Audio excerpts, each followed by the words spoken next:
اللہ سے ڈرو، اللہ سے ڈرو، تقوی اختیار کرو۔ وَابْتَغُوا إِلَيْهِ الْوَسِيلَةَ، یعنی کہ وسیلے کو طلب کرو، چاہو، مانگو، اور اس کے بعد کیا کرنا ہے؟ وَجَاهِدُوا فِي سَبِيلِهِ، وسیلہ اختیار کر کے جو ہے مجاہدہ کرو اللہ کے راستے میں، تو تم فلاح پاؤ گے، کامیابی پاؤ گے۔ یہ کس کا حکم ہے؟ یہ تو اللہ کا حکم ہے، یہ تو اللہ کا حکم ہے، قرآن کی آیت ہے۔ اگر کوئی اس کے خلاف انکار کر دے کہ وسیلہ کچھ بھی نہیں، تو وہ کیا ہوگا؟ کافر ہو جائے گا۔ یہ قرآن کے آیت کا انکار ہوگا، قرآن کی آیت کا انکار کفر ہے، دائرے اسلام سے باہر چلے گیا۔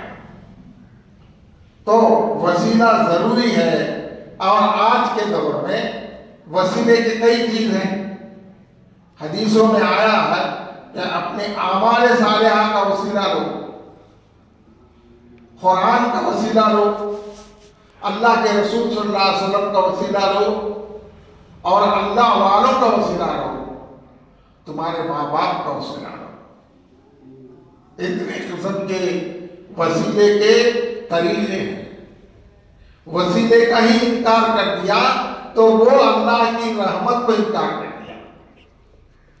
اللہ کی رحمت ان کی وجہ سے آتی ہے، ان کی وجہ سے آتی ہے۔ تو جب وسیلے کا انکار ہی ہے تو جنت میں کیسے جائے گا؟ اب جو میں آیت قرآن کی آیت پڑھا، اس سے پہلے حدیثیں پڑھے۔ اللہ یوتی، اللہ کیا ہے؟ یوتی، عطا کرنے والا ہے، وانا خاص، میں تقسیم کرنے والا ہوں۔ حضور صلی اللہ علیہ وسلم کیا فرماتے ہیں؟ میں تقسیم کرنے والا، تو اللہ دیتا ہے مجھے اور میں تقسیم کرتا ہوں۔ تو حدیثوں میں آیا جو متوکلین ہیں، یعنی اللہ پر بھروسہ کرنے والے، زندگی خالص اللہ کے اوپر توکل باندھ کر زندگی گزارنے والے نیکوکار جو اللہ والے ہیں، ان کے وسیلے سے بھی جو ہے دعا قبول ہوتی ہے، وہ بھی دیتے ہیں۔ حضرت غوث پاک رحمۃ اللہ علیہ فرماتے ہیں، اگر تو دریائے دجلہ کے بیچ ہو، کیا ہے؟ اگر تو دریائے دجلہ کے بیچ ہو، بظاہر رزق پہنچنے کا کوئی ذریعہ نہ ہو، کھانا ملنے کا کوئی ذریعہ نہ ہو، ایسی حالت میں بھی جو تو اللہ پر بھروسہ کر کے بیٹھ جائے، اب اس وقت کیا ہوگا؟ تکالیف کے تیر تیرے طرف آئے گی، تکلیفوں کے۔ متوکل اللہ بننا اتنا آسان نہیں ہے، امتحان کا مقابلہ کرنا پڑتا ہے۔ اللہ والا چپ نہیں بنتا، اللہ والا ولی اللہ، لیکن مجاہدہ اور تکلیفوں کو جھیلنا پڑتا ہے۔ کہا تجھے تیری طرف تکلیفوں کے، آلام کے تیر برسائے جائیں گے، تو نہ ڈر، تیرے سینے کو تھام کر کھڑے ہو جا، تیرے سینے کو تھام کر کھڑے ہو جا، وہ تیر آ کر تیرے سینے پر لگ جائیں، تکلیفوں کے تیر۔ جب بھی تیرا توکل تذبذ نہ ہو، ایسی حالت میں تیرا حکیم یعنی تیرا مولا آئے گا، زخموں کو اپنے ہاتھ سے صاف کرے گا، اپنے دست قدرت سے دوا لگائے گا، مرہم پٹی کرے گا، اور تجھے اٹھائے گا اور تجھے اپنے دست قدرت سے کھلائے گا جو کھلانا چاہتا ہے، تجھے اپنے دست قدرت سے پلائے گا، تجھے اپنے دست قدرت سے تھپک تھپک کر کروٹیں دے کر سلائے گا، اور جب جگائے گا، اٹھائے گا تو تکوین کے خزانوں کی کنجیاں تیرے حوالے دے گا، خلافت کا تاج تیرے سر پہ رکھے گا اور حکم دے گا جا آج سے یہ خزانے کا مالک تو بن گیا، جسے چاہے اسے تقسیم کر دے، جسے چاہے اسے تقسیم کر دے۔ اللہ والوں کے خدمت میں جا کر کبھی کوئی خالی ہاتھ واپس نہیں آ سکتا، البتہ عقیدے کے ساتھ جائے، تزود نہ ہو عقیدہ تو کوئی خالی ہاتھ نہیں آئے گا۔ تو حضور اقدس صلی اللہ علیہ وسلم کیا فرمائے؟ اللہ دیتا ہے میں لیتا ہوں اور انا خازن ہوں، میں تقسیم کرتا ہوں۔ اللہ والے بھی اللہ کے رسول صلی اللہ علیہ وسلم کے نائب کی حیثیت سے، کیا ہے؟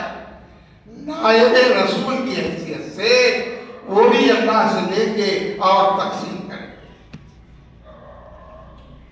جو انکار کرے گا حدیث کا انکار ہوگا، قرآن کا انکار ہوگا۔ جاہل لوگ آج کل جو ہے انکار کرتے ہیں تو ان کو تو کچھ ملنے کا نہیں ہے، لوگوں میں نفرت پھیلاتے ہیں، اپنے اختلافات کو دور۔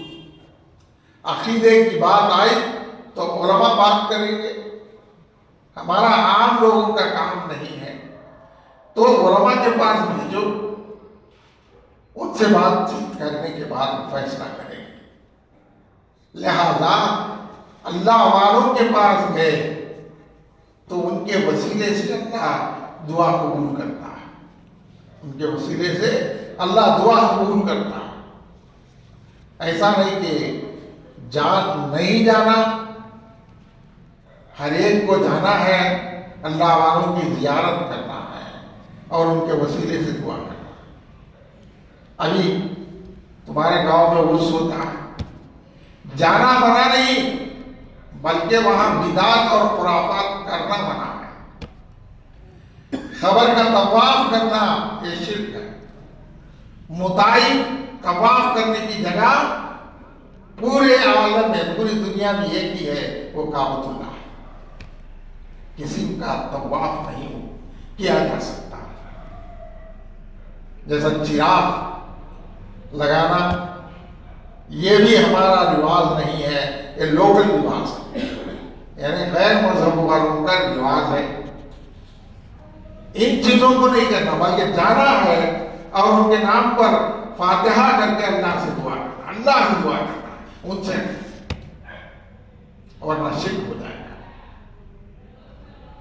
تو وہاں جا سکتے، جانا ضروری ہے، سنت ہے، اس لیے کہ حضور صلی اللہ علیہ وسلم اپنی والدہ کے قبر کے پاس جاتے تھے، دعا کرتے تھے زیارت کے لیے، حضرت حمزہ کے مزار کے پاس جاتے تھے، دعا کرتے تھے، جنت البقیع میں جا کر دعا کرتے تھے۔ تو یہ سنت ہے، جانا ہے، ان کے لیے بھی دعا کرنا، ہمارے لیے بھی دعا کرنا۔ جو صریحتاً جانے سے انکار کرتا ہے وہ حدیثوں کا انکار کرتا ہے، سنت کا انکار کرتا ہے۔ ایسے لوگ جو ہے اللہ کے پاس پکڑے جائیں، غلطیاں ہوتے ہیں ان کو روکنے کی کوشش کرنا ہے، اثر نو اس کو انکار نہیں کرنا۔ بہرحال اللہ کے رسول صلی اللہ علیہ وسلم فرماتے ہیں اللہ موتی یعنی مجھے دیتا ہے، عطا کرتا ہے، وانا خاص میں تقسیم کرتا ہوں۔ تو اللہ کے رسول صلی اللہ علیہ وسلم جب تقسیم کرتے ہیں تو مجھ سے لے لو۔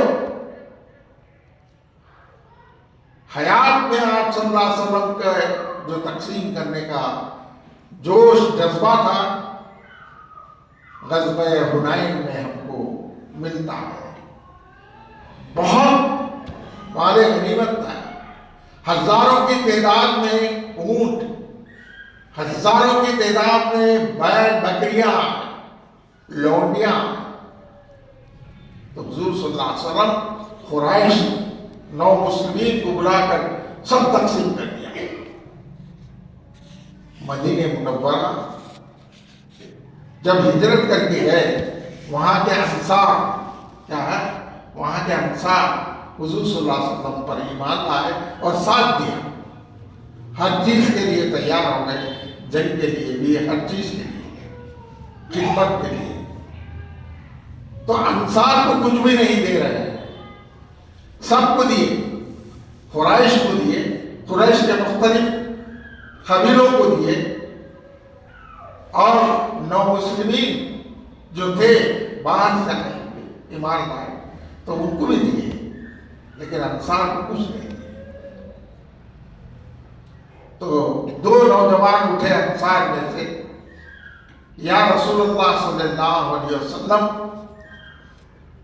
آپ پر ہمارا احسان بہت ہے،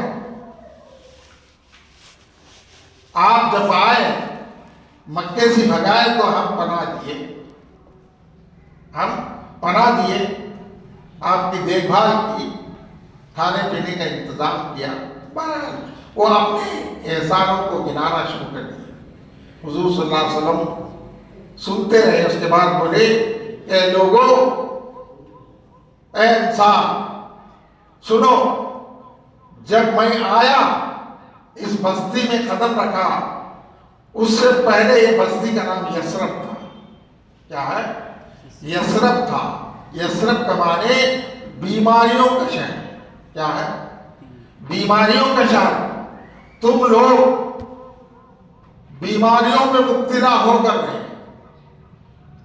مختلف بیماریاں مدینہ منورہ میں حضور صلی اللہ علیہ وسلم آنے کے پہلے۔ تو جب داخل ہونے سے پہلے اللہ کے رسول صلی اللہ علیہ وسلم نے دعا مانگی، اے باری تعالیٰ اس بستی سے بیماریوں کو دور کر دے۔ بعض لوگ کہتے ہیں کہ کالے دھواں کی شکل میں مختلف بھیانک شکلیں نکل کر باہر چلی گئی۔ کہا بیماریوں کے لیے میں دعا کیا تو میرے آنے کے بعد آپ لوگوں کے اندر یہ بیماریاں نہیں ہیں، کیا اس کا بدلہ تم چکا سکتے ہو؟ نہیں یا رسول اللہ۔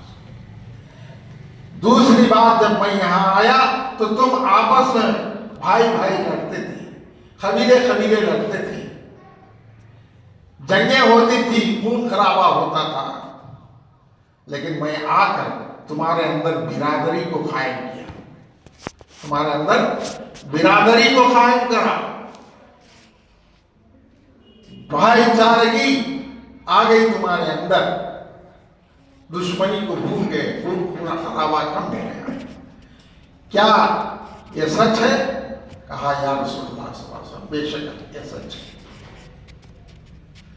تو میرے آنے کے بعد میرے وسیلے سے اللہ تبارک و تعالیٰ تمہارے جانوروں میں برکت دیا، تمہارے فصلوں میں برکت دیا۔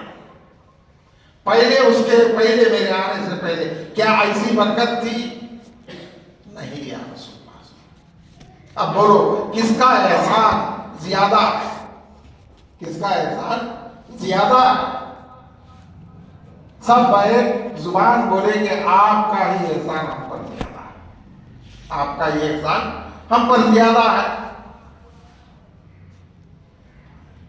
پانی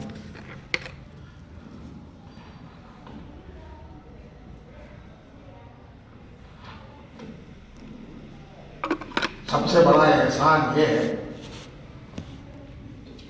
میں آیا تو تم ایمان والے بنے، تم ایمان والے بنے۔ تو انصار میں سے کوئی بولنے لگا، یا رسول اللہ صلی اللہ علیہ وسلم آپ سب بانٹ دیے، قریش میں، نو مسلمین میں، مختلف قبیلوں کو دے دیے، کچھ بھی بچا نہیں ہے ہمارے لیے، دنیا کی دولت سب بانٹ دی۔ تو حضور صلی اللہ علیہ وسلم نے فرمایا کہ پوری دنیا لوگ لے جائیں۔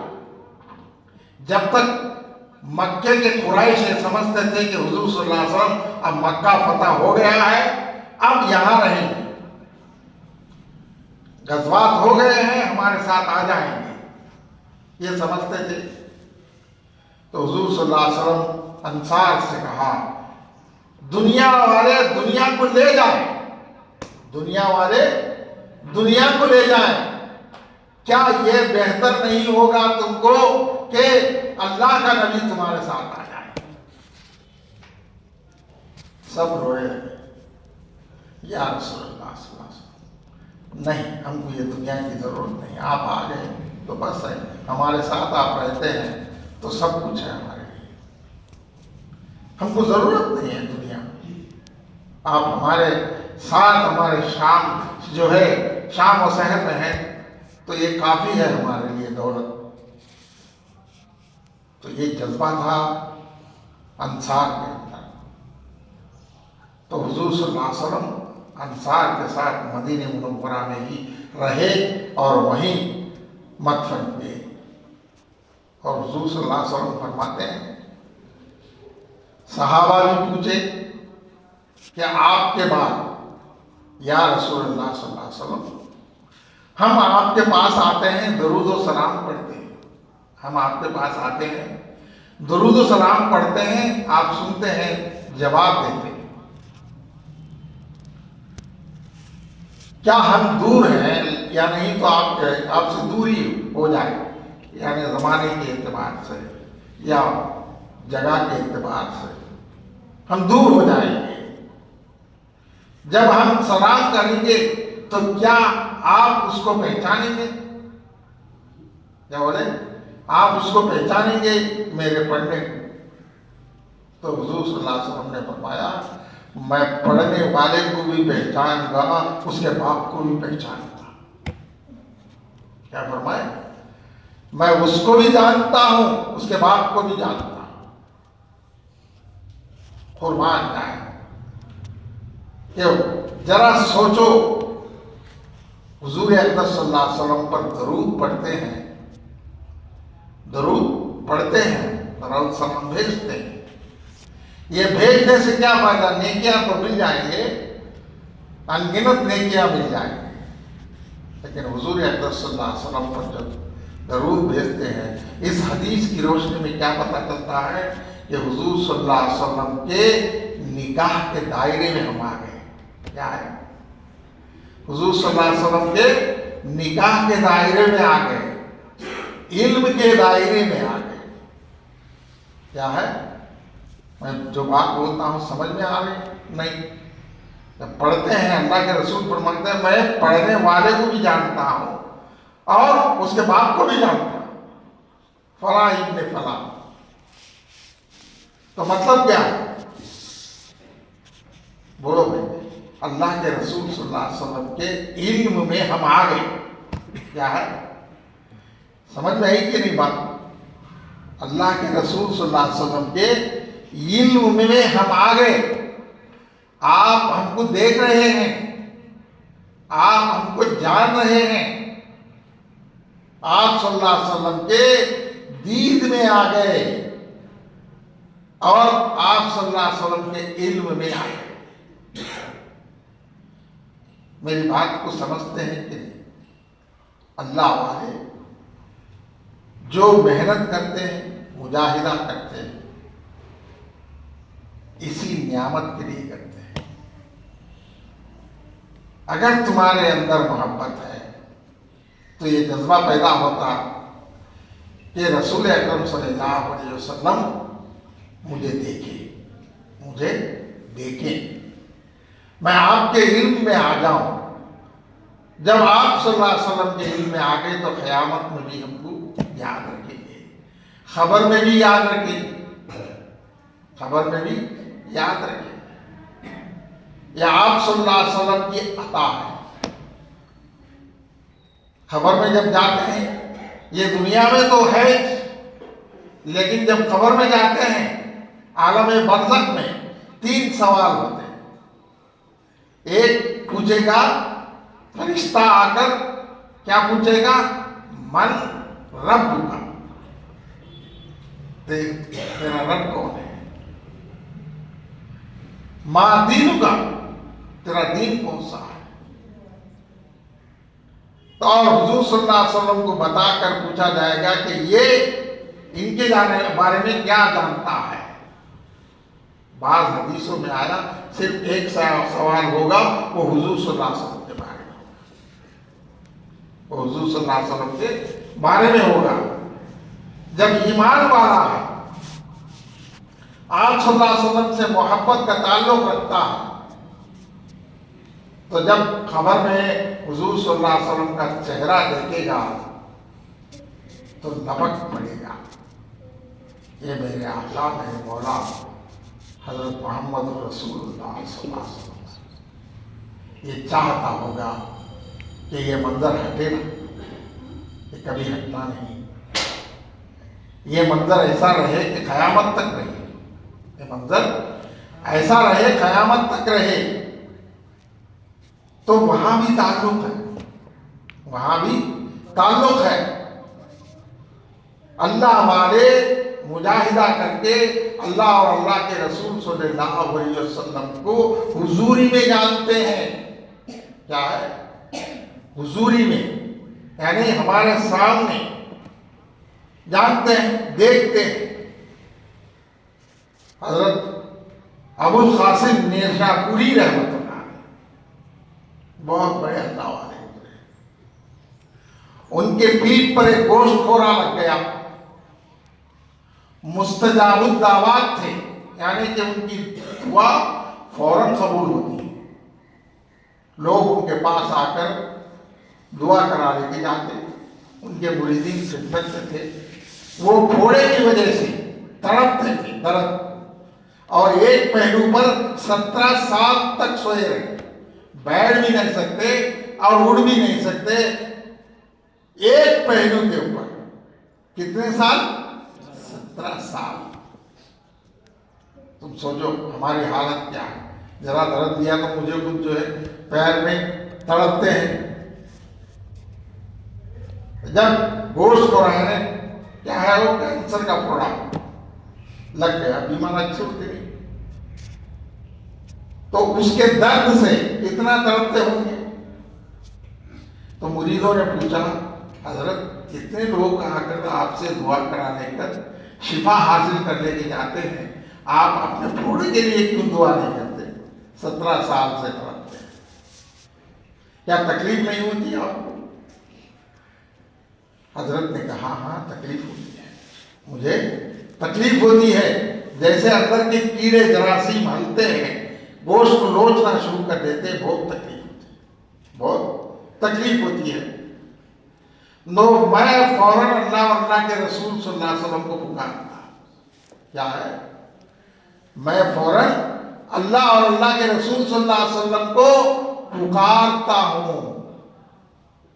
اللہ کیا بولتا ہے؟ انا جلیس من ذکر، جو مجھے میرا ذکر کیا، مجھے یاد کیا، میں اس کے ساتھ ہو جاتا ہوں۔